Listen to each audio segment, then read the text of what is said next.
So thank you. Hopefully we'll have a discussion after, because I think I have a play now, and it's easier to see where, what things really turn you on, what you really like, and also want to hear where you kind of checked out and still needed, work on. So that basically.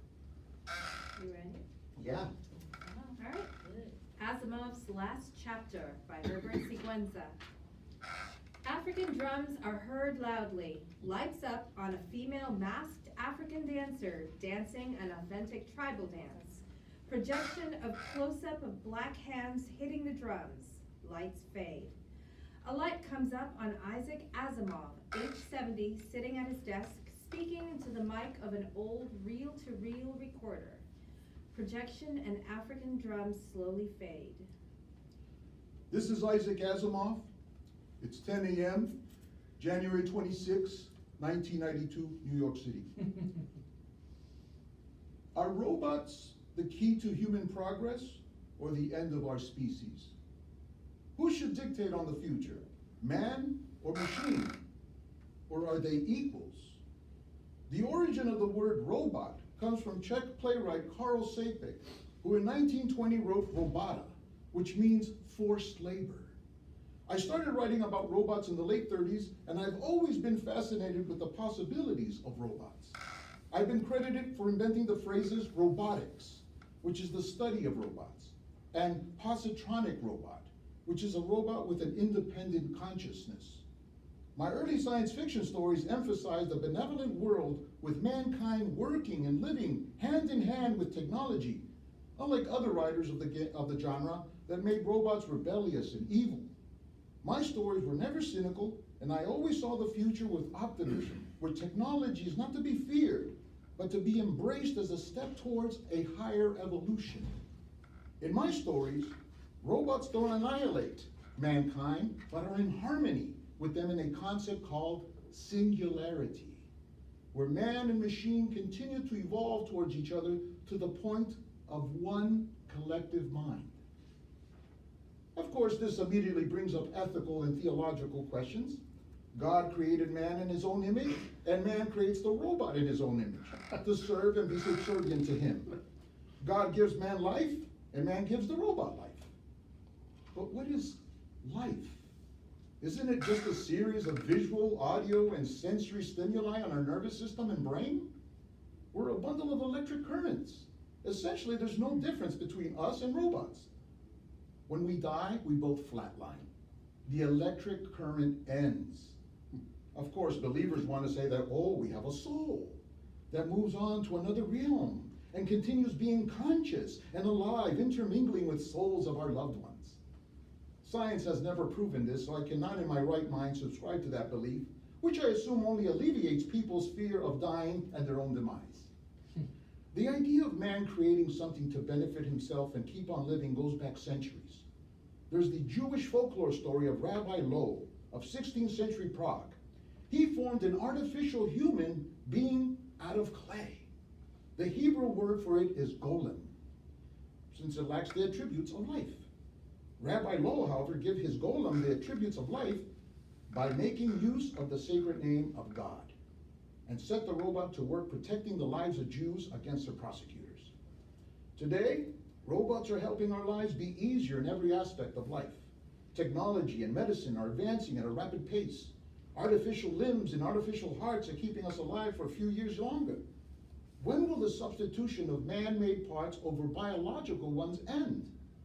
If you had a chance to replace your entire fragile body with a powerful, efficient machine, but were able to keep your brain and consciousness intact, would you? I believe most people, even believers, would say yes. Yeah. I call this transhumanism, cyborg-like mechanisms, and genetic engineering to create something that is not fully human or fully robotic. This hybrid might be the key to human survival. Our Earth faces environmental problems that threaten the imminent destruction of civilization, and the end of the planet is a livable world. Humanity cannot afford to waste its financial and emotional resources on endless, meaningless quarrels between each group and all others. There must be a sense of globalism in which the world unites to solve the real problems that face all groups alike. Can that be done? The question is equivalent to, can humanity save itself? Can it survive? I say yes, as long as we stop living by the code of the past. In the old days, we didn't worry about the future. Now we must. We have to worry about the future all the time. I truly believe that if mankind does not embrace science and let go of ancient irrational narratives, it will perish from planet Earth. That's why I write science fiction. That's why I wrote science fiction for so many years, because it fights the natural notion that people have, that things are somehow permanent. Nothing is permanent. Change is progress. Change is survival. The saddest aspect of life right now is that science is gathering knowledge faster than society gathers wisdom. The dangers that face the world can, in every one of them, be traced back to science. The salvations that may save the world will, every one of them, be traced back to science. Science scares people because it's uncertain. However, I continue to try and continue. I continue to try and I continue tirelessly to reach out. There's no way I can single-handedly save the world, or perhaps even make a perceptible difference. But how ashamed I would be to let a day pass without making one more effort. A doorbell buzzer is heard upstairs. Asimov stops the recording. Lights come up to reveal a cozy, cramped, windowless writing den or intellectual man cave with hundreds of books and files everywhere. Plaques, trophies, busts of Shakespeare and Socrates, photographs on the back wall shelves. Cardboard boxes are stacked with labels, manuscripts, VHS tapes, and miscellaneous. Asimov slowly goes to the intercom next to the stairs that go up. Hello? Professor Asimov? Yes, this is him. Can I help you? I'm Anita. Anita? From Boston University, the Archival Research Center. Yes, where they keep my papers. Is this a bad time? Yes, it is, but I need to talk to you in person. However, I'm having trouble walking up the stairs, so if you don't mind, I'm going to buzz you in. Once you enter, past the living room and the kitchen, there's a door on the right that will lead you downstairs to my office. Here it goes. Are you in? No. Okay, I'm in. Asimov takes off his house slippers and puts on shoes. He fixes his hair a bit. He is dressed in polyester slacks, a short-sleeved shirt with a bolo tie. He waits for his guest to come down the stairs, which seems like an eternity. Suddenly, a beautiful, young, sassy, smart black woman with glasses and wearing a modernized dashiki gown comes down the stairs holding a boombox playing Cutie Pie by One Way. She stops on the last step and turns off the boombox. Asimov is speechless. Professor Asimov, is something wrong? No, nothing's wrong. It's just that you look and sound like nothing I imagined, but that's my own presumptions and narrow-mindedness. I'm sorry. Oh, don't be. You were expecting a skinny, unattractive, white sister from the Midwest, correct? You said it, not me. Were you in the middle of something? Yes, I was in the middle of recording. Recording? Yes, I'm narrating my memoirs and anything else that comes to my mind for a series of audiobooks. That's wonderful. Audiobooks are very popular nowadays for some reason. I guess nobody has time to read, right? Anita steps into the room and looks around. My, it's cozy down here. Where's the windows? No windows. Why not? I like it like this. I'm a claustrophile. I enjoy small enclosed spaces. My childhood desire was to own a magazine stand in New York City under the New York City subway station where I can enclose myself, listen to the rumble of passing trains, and just read books and science fiction magazines. You were bullied as a kid, huh? Mm-hmm. I'm an undergrad at Boston University pursuing my master's in archival sciences. I'm here to help you organize and catalog your manuscripts and files for your archives. That's very nice. Anita? Anita Ingram. Anita Ingram. Listen, I don't want to waste your time. I told the research center that I was very against any assistance. Why? I've always done everything myself. I've never needed an assistant, ever. I type everything myself. I actually prefer the typewriter over my word processor. You see, it's still in the box. So please tell the university thanks, but no thanks. Now if you, Your wife, Jane. is it? Yes. Said that you would be overwhelmed with all these time-consuming tasks and to remind you that you needed to pay attention to the books you're currently typing. Narrating. It's hard for me to sit for hours and type nowadays, so I record my voice and someone transcribes it. Why's that? I'm ill. One of my kidneys is not functioning properly, so I developed fluid retention in my legs. Sorry to hear that. Yeah, my feet are swollen, and that's why I couldn't go up and greet you, much less schlep heavy boxes of files up and down the stairs. Well, let me assist you then, Professor. I can transcribe your tapes and archive your files. I won't get in your way, I promise.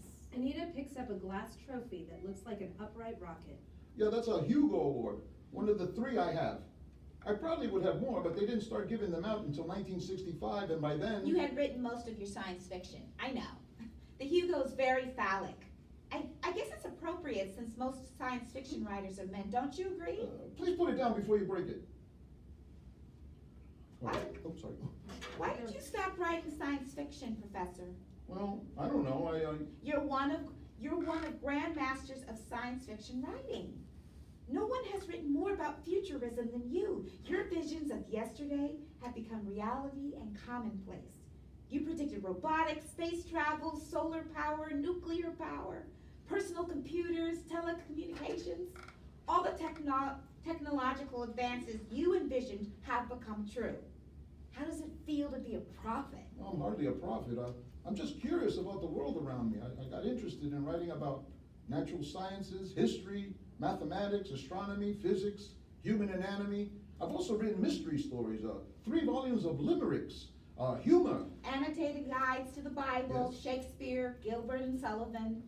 You brought 7 decades of scientific, insightful, futuristic understanding and absolute clarity to millions of readers.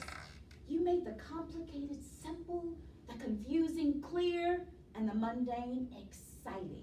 Congratulations, you memorized the book jacket. You're called the Great Explainer. Now I'm the great complainer. You're hilarious. Anita laughs and looks at the large bookcase of books lit like a trophy case. And there they are, all your published books in chronological order. You display them like trophies. I'm proud of my accomplishments, yes. You should be. You've been amazingly prolific. Flattery will get you everywhere, young lady. Isaac Asimov's Guide to Biochemistry and Human Metabolism, Isaac Asimov's Understanding Physics, Isaac Asimov's The Roman Republic. Your passion for learning? Don't you wish it was contagious? Oh, I think it can be once people have outlets. Oh, I don't know, computers, outlets in every home. Each of them hooked up to enormous libraries where anyone can ask any question and be given answers, be given reference material. And you can do it in your own home, at your own speed, then everyone will enjoy learning. See, people think of education as something they can finish. You should never finish. You can't finish. There's a cult of ignorance in the United States, and there has always been. The strain of anti-intellectualism has been a constant thread winding its way through our political and cultural life, nurtured by the false notion that democracy means that my ignorance is just as good as my knowledge, as your knowledge. But don't you worry machines, computers will dehumanize learning? I'm not worried about computers. It's the lack of them that worries me. Why are you laughing? It's nothing. I admire how much faith you have in technology. Yes, I do. When I was young, very few people had automobiles. Very few people had telephones in the home. Almost nobody had air conditioner. Now these things are very common, indeed almost universal. It might be that way with computers. Computers, robots, space travel are common everyday things in your early science fiction work. Your visions have come true. Why did you stop writing science fiction? You should write one more story for the ages. I'm sure your fans would be happy. What do you say? No, I'm busy right now narrating my memoirs and thoughts. I'm also working on a book with Frederick Pohl called The Angry Earth. What is it that caused a man to want to know so much that he should write 91 million words in 50 years? Well, I suppose it's sheer hedonism. I do nothing else but write. I just enjoy it, so I don't even go on vacations. I detest them because they keep me from writing. Barbara Walters asked me what I would do if a doctor told me I had 6 months to live. I said I would type faster. Well, I think you should type one more story to cap off your robot series. Well, part of me wants to, but I'm afraid I've run out of No, time. don't be silly. You still got time. Your stories are amazing. I've memorized all your books. I know them by heart. Yeah, right, and I'm Earl Flynn. Who? Never mind, you're too young. Listen, you seem like a very nice, intelligent young woman, but I don't think... Try me. What? Ask me something, anything about your stories. This is hardly amusing, but if you insist. Okay, my first published science fiction was... Nightfall, published in 1941. It starts with a quote by Emerson. If the stars should appear one night in 1,000 years, how would men believe and adore and preserve for many generations the remembrance of the city of God? Okay, that was too easy. In I, Robot, I introduced... The 3 laws of robotics. 1, a robot may not injure a human being or, through inaction, allow a human being to come to harm. 2, a robot must obey orders given it by human beings except where such orders would conflict with the first law. 3, a robot must protect its own existence as long as such protection does not conflict with the first or second law. That's impressive. I think those laws are way out of date, don't you? Robots to you are slaves. You should definitely update the laws of robotics to reflect the times. I think robots should receive the same constitutional rights of a human being. Do you now? Do you? Robots? Slaves? Listen. You seem like a bright girl, but I really would prefer to work alone. So if you don't mind leaving, I have to get back to work. Is that what you wish? For me to leave? Yes, that's what I wish. Law number 2. I'll obey your command, Professor. That's very funny. I'm sorry. It's all good. Anita picks up her boombox and stops at the bottom of the stairs. There's only 510, by the way. Huh? There are only 510 books in the bookcase. You're absolutely right. I'm missing 2 books and it drives me crazy. The publishers never sent me copies of, The Caves of Steel and the Gods Themselves, first editions. How is it possible that you know that? Lucky guess.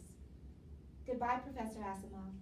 Anita smiles, presses play on her boombox, and exits up the stairs, blasting Cutie Pie. Asimov is perplexed by her. What just happened? Who is she? He goes back to recording on his reel-to-reel. I was born in Petrovich Shtetl near Smolensk, Russia in 1920. I was the oldest of 3 children. The name Asimov, with an O, comes from the eponymous sort of wheat grown there in Russia. Both my parents observed Orthodox Judaism, and as a result were often segregated, discriminated, and harassed in Tsarist Russia. Therefore, my parents decided to migrate to the United States in 1923, and I settled in Brooklyn, and our family name was changed to an A. Once we were here, my parents opened a small candy and magazine store, and they constantly worked and stopped being religious.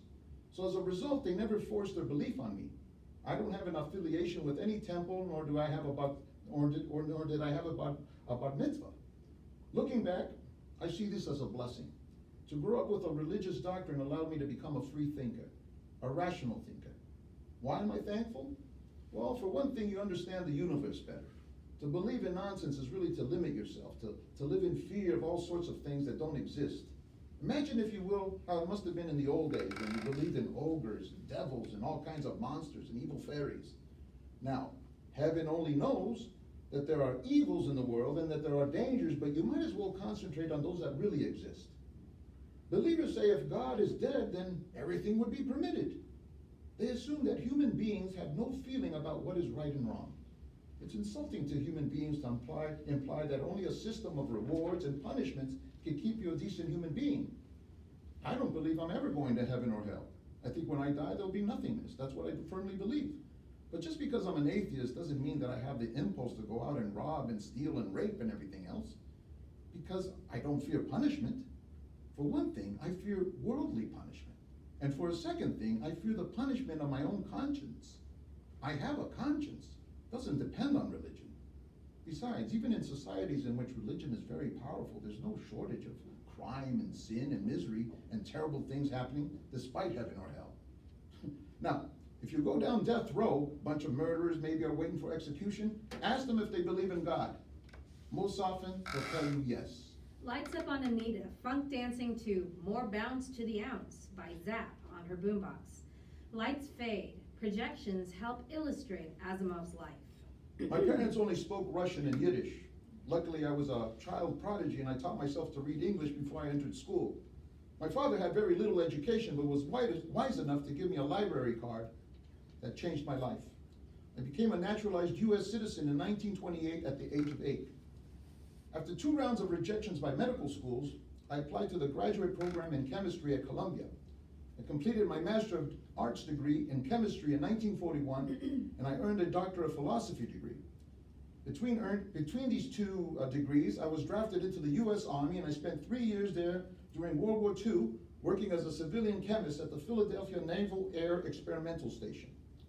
I married Gertrude Bergerman on July 26, 1942. We had 2 children, David and Robin Joan. Let's just say my first marriage wasn't the best, and I will elaborate that on a later chapter. Gertrude and I separated in 1970, and I immediately began seeing writer Janet Jepson and married her 2 weeks after my divorce. We now live in the Upper West Side of Manhattan. Lights up on Anita, still dancing. 5 minutes of funk by Houdini. In 1984, the American Humanist Association named me the Humanist of the Year. Humanism is a progressive philosophy of life without supernaturalism, but guided by reason, compassion, and science. We believe knowledge of the world is derived by observation, experimentation, and rational analysis. I can't think of anything else to trust in. Now you might ask yourself, if you can't go by reason, what can you go by? One answer is faith. But faith in what?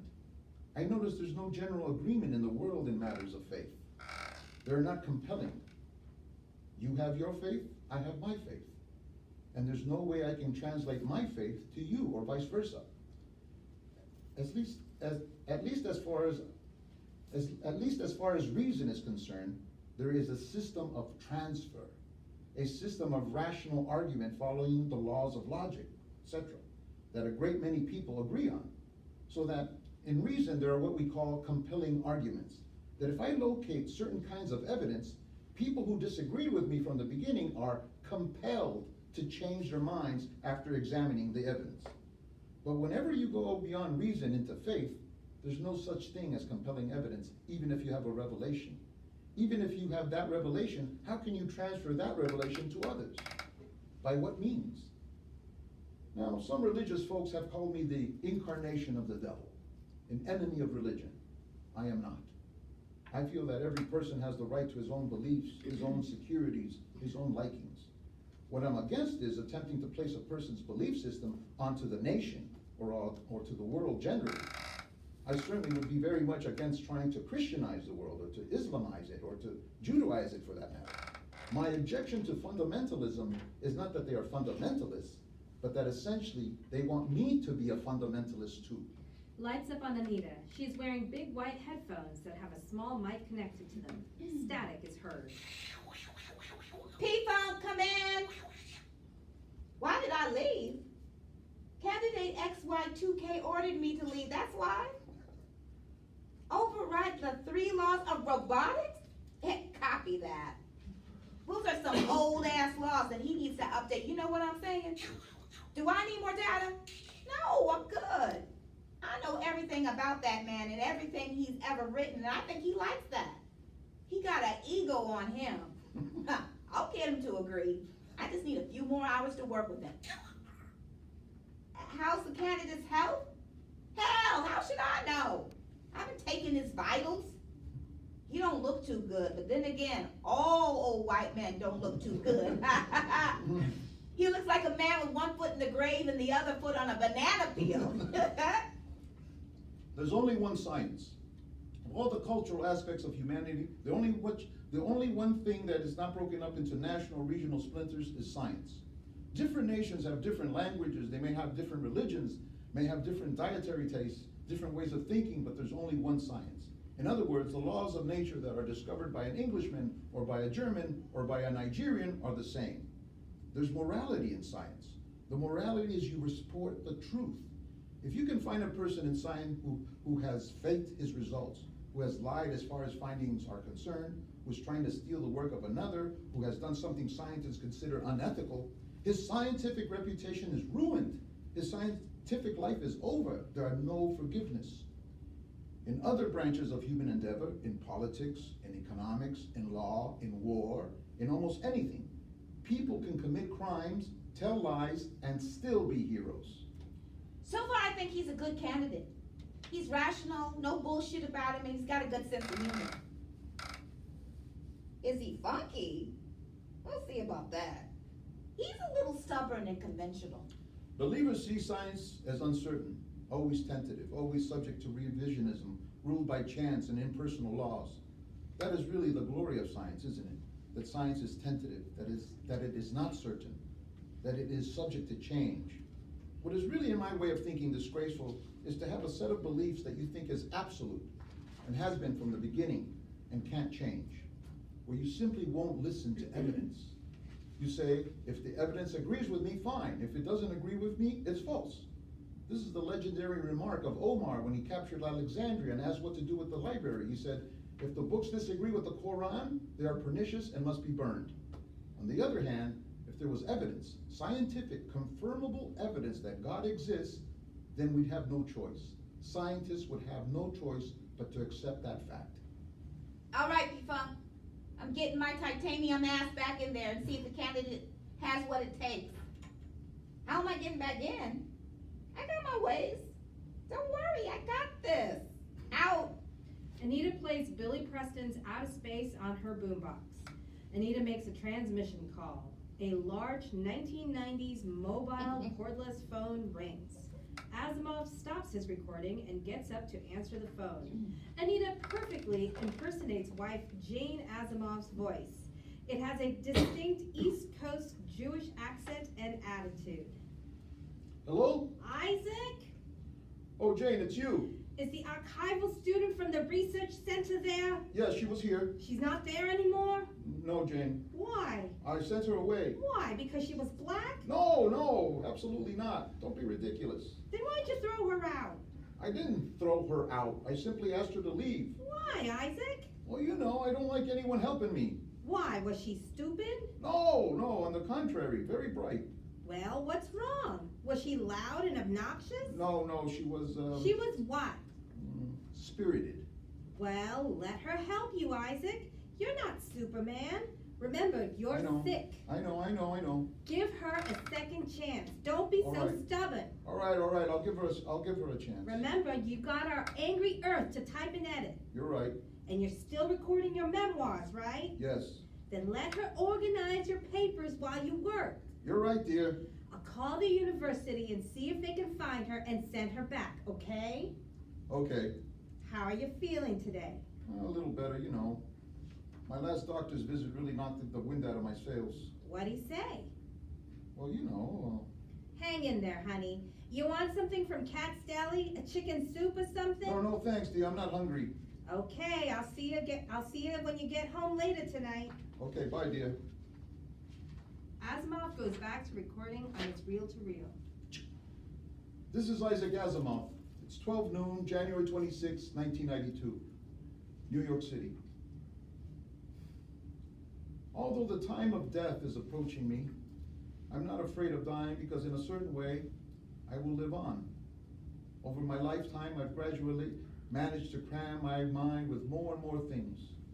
I've got this beautiful mind and it's going to die someday soon, and it'll all be gone. But not in my case. Every idea I've had, every word I've ever written down, will all be there on paper. It'll be there for future generations, and I won't be gone.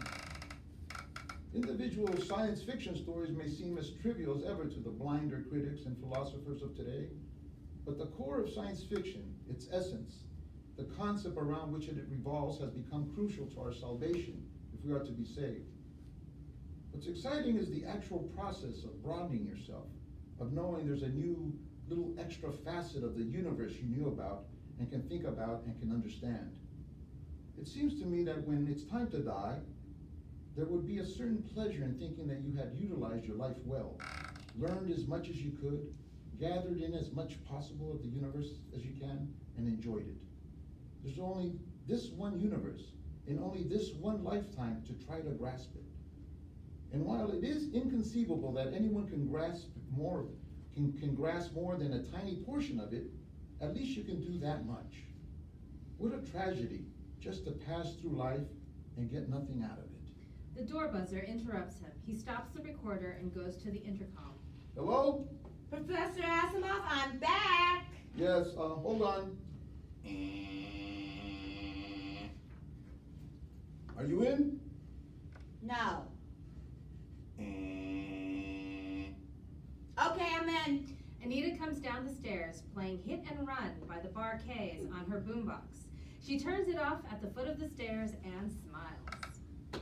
Where would you like me to start? First of all, let me apologize for kicking you out. No worries. I don't take anything personal. Secondly, why the hell do you carry that Boombox? Yes, that boombox. It's a long explanation, but let's just say it's my energy source. Oh, it's energetic, all right, and loud. That's funk music, right? That's right, Professor. Damn! You're such a polymath. There's nothing you don't know a little bit about, huh? Well, I was on a talk show once, I believe it was David Letterman, and he had the Parliament Funkadelic playing. Oh, they were outrageous costumes, a mixture of traditional African textiles with spacesuits and colorful wigs, and they jumped out of a giant spaceship. Oh, they were a wild bunch. Dr. Funkenstein and the Extraterrestrial Brothers. They were the musical exponents of Afrofuturism. Afrofuturism, what is that? Afrofuturism is a cultural aesthetic, a philosophy of history that intersects the African diaspora with technology and science fiction. Funk is part of the Afro-diasporic tradition, where the sacred and the secular are embedded and articulated through music and the kinetic movement of dancing bodies in space. Funk emphasizes rhythm and temporal heterogeneity. Yeah. Okay. It's the one, the beat, the sonic connection to the universe. The ancient Africans believed this. Yes, the original humans. The ancients played the primordial drum to communicate with a higher source, a higher frequency. They knew that underlying vibrations of sound waves create, enhance, maintain harmony, or destroy the disharmony of the structure of all things and in the cosmos. They were in touch with the invisible. Well, thank you for that enlightened explanation, but it sounds like New Age mumble jumble to me. It's not new age, it's old school. Oh, come on, Professor. You need to relax a little. You take your Eurocentric rational self a little too seriously.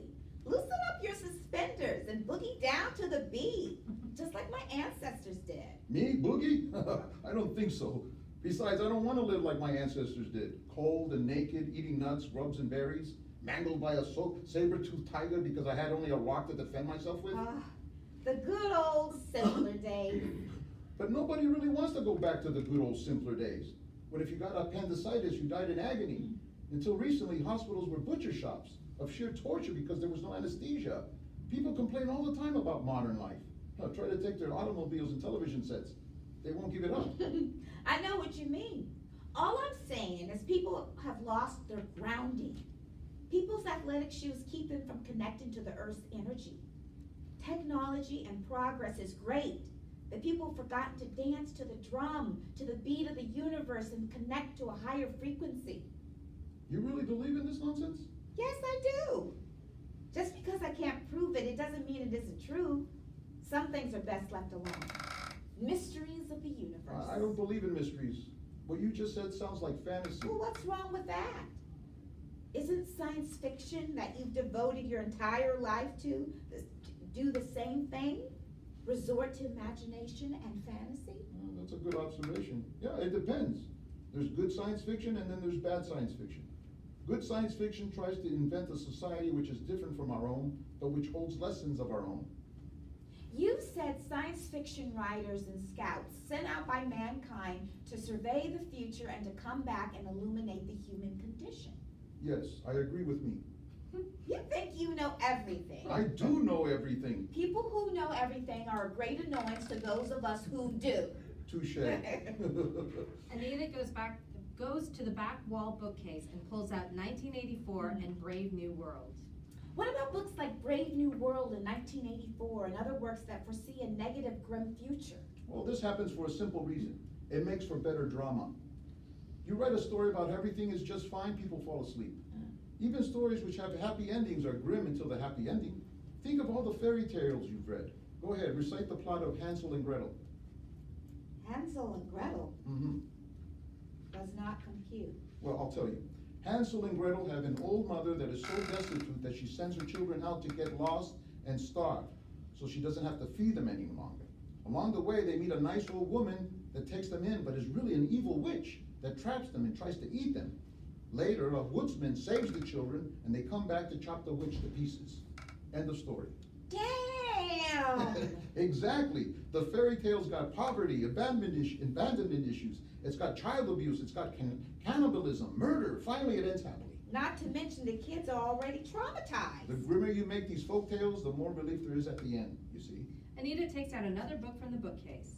What about Edward Bellamy's book, Looking Backward, which describes a positive utopia? Yes, and then you have Thomas More's Utopia, which gave the whole thing its name.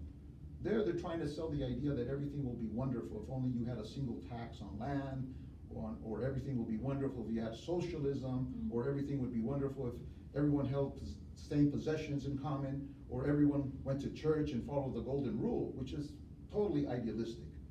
People prefer the stories that show what not to do, like Gulliver's Travels. One of my favorites.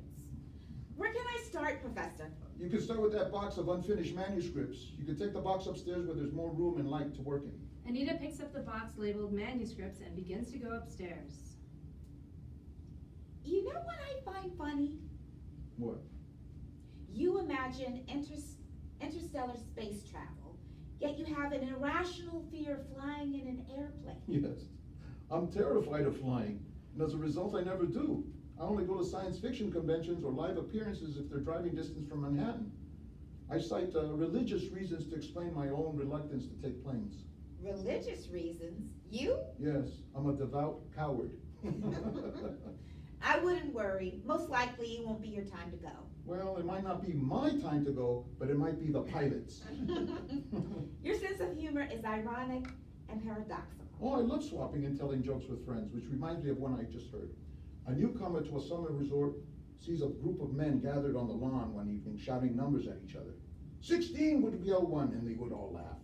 135, said another, and they would all laugh. 27, a third would shout, and they would all laugh.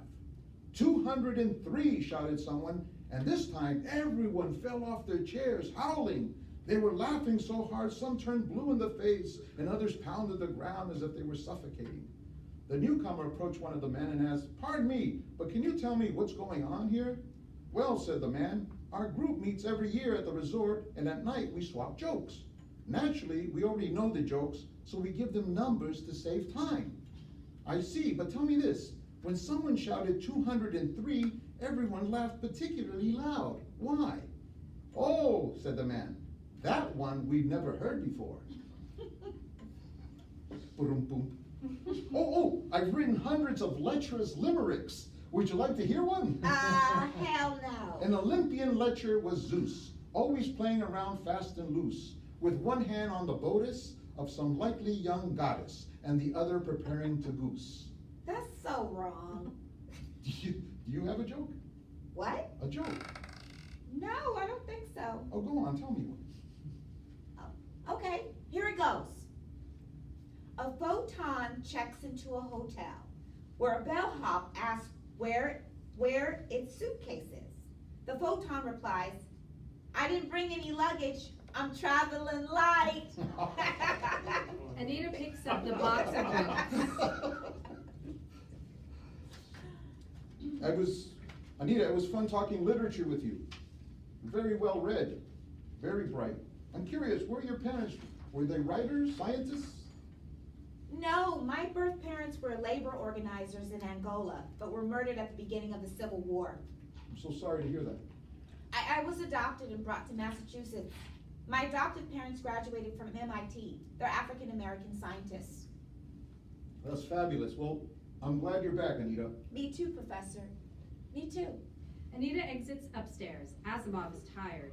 He gets up and takes several pills from a pill bottle. He makes himself some tea and puts on the radio.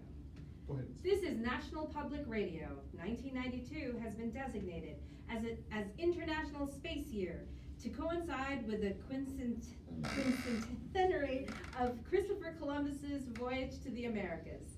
29